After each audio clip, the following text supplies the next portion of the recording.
এই ঢাকা 11-র অন্যতম প্রধান সমস্যা আমি মনে করি রাজনৈতিক। এই অত্র এলাকার গত 30 বছরের ইতিহাস হচ্ছে ভূমিদস্যুদের ভূমি দখলের ইতিহাস।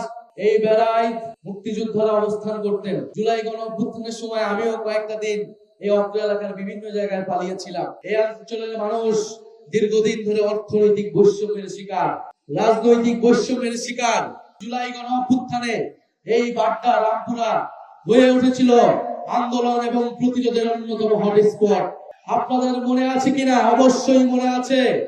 এই বাড্ডার রোডে, এই রামপুরা ব্রিজে প্রাইভেট বিশ্ববিদ্যালয়ের শিক্ষার্থীরা, মাদ্রাসার শিক্ষার্থীরা এবং এলাকাবাসীর সম্মিলিত প্রতিরোধে ফ্যাসিস্টরা পিছু হটতে বাধ্য হয়েছিল।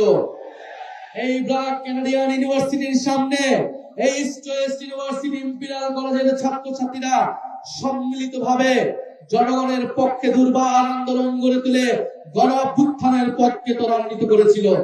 এই অঞ্চলের মানুষ দীর্ঘদিন ধরে অর্থনৈতিক বৈষম্যের শিকার, রাজনৈতিক বৈষম্যের শিকার। জুলাই গণঅভ্যুত্থানে যখন সুযোগ এসেছে, তারা সেই প্রতিরোধ করেছে। বহু মানুষ জীবন দিয়েছে, আমাদের বহু মানুষ আহত হয়েছে এই ঢাকা 11 আসনে। আমরা 1971 সালের ইতিহাসও দেখব।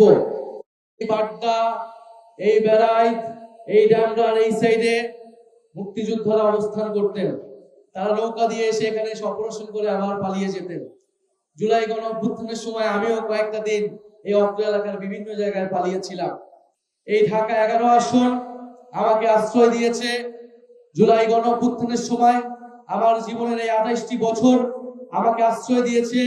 এখন আমি চাই এই ঢাকা 18, ঢাকা 11 মানুষের প্রতি যে আমার ঋণ, সেই ঋণ শোধ করতে।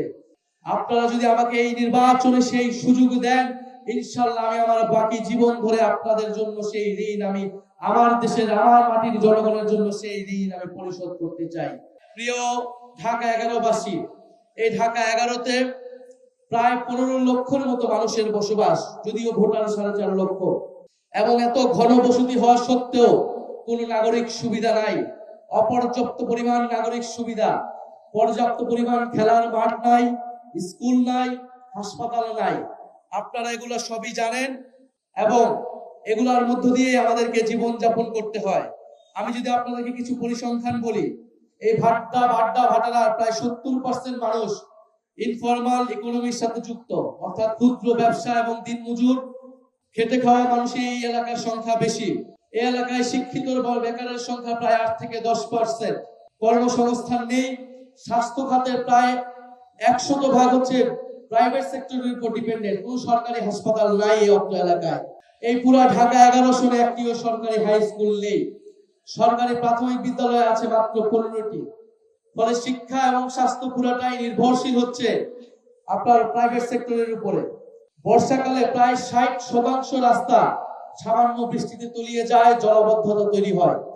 আপনারা সেগুলোর মাধ্যমে আমাদেরকে জীবন যাপন করতে হয়।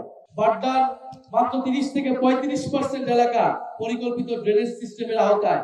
বাকি যে 70% এলাকা, সেটা অপরিকল্পিত ড্রেনেজ, নর্দমা এবং আশেপাশের খালগুলো সেটা পূরণ করে। আমি যে চিত্রটি আপনাদের সামনে তুলে ধরলাম, ঢাকার অনেক অঞ্চলেই এই একই চিত্র। এই ঢাকা 11-র অন্যতম প্রধান সমস্যা আমি মনে করি রাজনৈতিক। এই অত্র এলাকার উন্নয়ন না হওয়ার পিছনের প্রধান সমস্যা হচ্ছে রাজনৈতিক কারণ। সেই রাজনৈতিক কারণটি হচ্ছে ভূমিদস্যু। এই অত্র এলাকার শত শত মানুষের জমি, শত শত খাস জমি, সাধারণ জলাশয়, এগুলা দখল করে নেওয়া হয়েছে, ভরাট করে ফেলা হয়েছে, শত শত পরিবারকে নিঃস্ব করে দেওয়া হয়েছে। এবং যারা রাজনীতির ময়দানে ছিল, তারাই ভূমিদস্যু হিসেবে এই কাজ করেছে অথবা ভূমিদস্যুদের সহায়তা করেছে।